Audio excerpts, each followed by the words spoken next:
Hello everyone, and welcome back to Blue Wizard Reviews, where we take a look at book-based movies and critique the deviations they make from the source down to the microscopic level.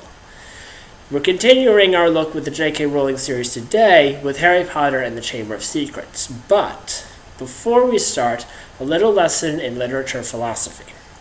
Now, every story ever written has two main components, the form and the substance. The form or spirit of the story is the essence. It's what gives us those feelings of fear, surprise, or joy. The structure is the story itself. It's the words that make up the structure of the story.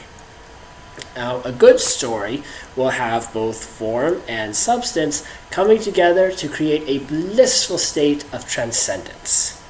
And when translating a book to a film, you run into a couple of problems. You obviously can't transcribe every word from the book to a script, and the movie has to convey that form in a way that mimics the imagination of the reader. The script has to contain enough substance to keep the story moving forward, while the sets, music, costume, and actor portrayals all have to invoke the form. So why am I boring you with all this? Well, last time I said that The Sorcerer's Stone was a meh kind of movie. Basically, the substance was there, but not the form. The story was present, but the feeling was lacking. And while I much prefer a story that sticks to the book over one that tries to suck up the mainstream culture with lots of actions and sappy love plots, we're here to critique both the good and the bad choices made during an adaptation. So, let's start off with a good choice. Dobby the House Elf's first appearance. This is one of my favorite scenes, actually, of the whole series, and the reason I love it is because the storylines were almost perfect to the book, and the feelings of anguish and dread were exactly what I had felt while reading it. The mounting tension as you see the reactions of the Dursleys and their company to the commotion Dobby's causing upstairs is wonderful, and then that slow, horrible realization of what Dobby's doing to the cake and the inevitable conclusion, it's glorious. Sadly, it's only one of few moments where the form and substance come together in such a beautiful marriage. The story continues with Harry's escape, the introduction of the Weasleys, whose house I love, by the way, props to the designers, Diagon Alley, and escapades with the car.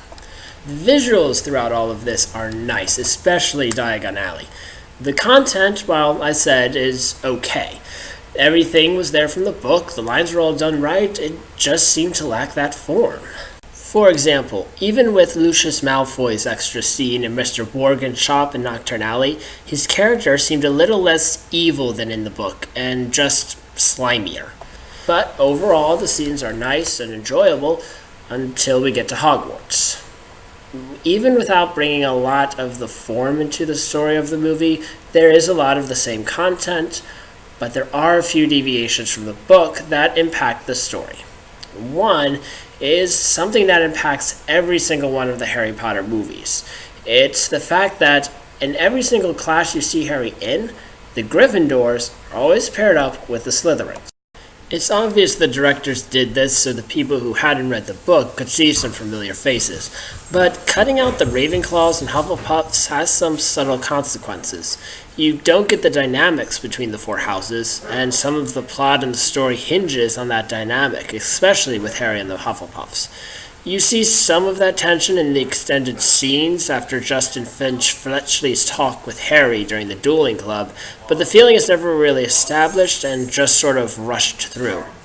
In the books, you get a clear sense of how Harry is being isolated by the other houses, as well as his own, because there is a clear distinction between each house.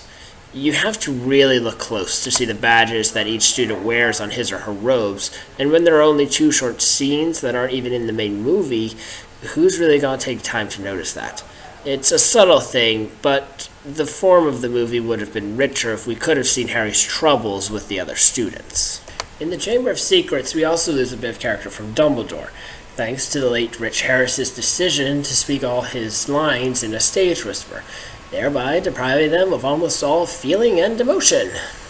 This wasn't such a big problem in the last movie because he really didn't have a lot of influential lines.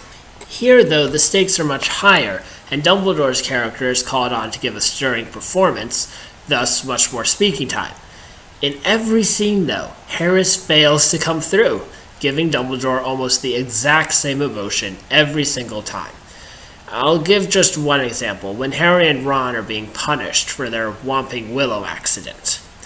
Both Maggie Smith and Alan Rickman try their best to bring a sense of how serious this is, but they're completely overridden by how undisturbed Dumbledore seems to be. The last edition the movie made is an error made even by the best adaptations. In order to bring in moviegoers, you have to appeal to the book fans as well as to the average person who may never have even heard of the books before. To do this, movies use two main devices to enhance the experience for lay people: elongated fight sequences, or chase scenes, and lengthy feel-good scenes. I don't have too much to complain about the snake chase. It's fairly short, and the performance Chris Coulson gives as Tom Riddle is superb and more than makes up for it. Hagrid's return at the end of the movie, on the other hand, is far less enjoyable. And while it sucks away 2 whole minutes of my life each time I watch it, at least it's at the end of the movie and you can just end it before the credits start rolling. It's totally out of place and could have been done in half the time.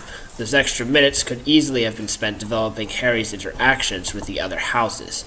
You'd be surprised what you can do in that amount of time. Really, that end scene serves no purpose, aside from director Chris Columbus perhaps giving us a warning about the horrors that would come in Prisoner of Azkaban. And now, it's time for Nitpick Corner, where we pick apart every little misdemeanor that the movie has made against the golden standard of the book.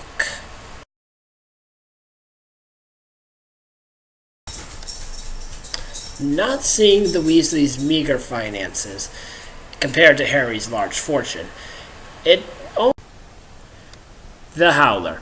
The book states Mrs. Weasley's voice is 100 times louder than her normal voice.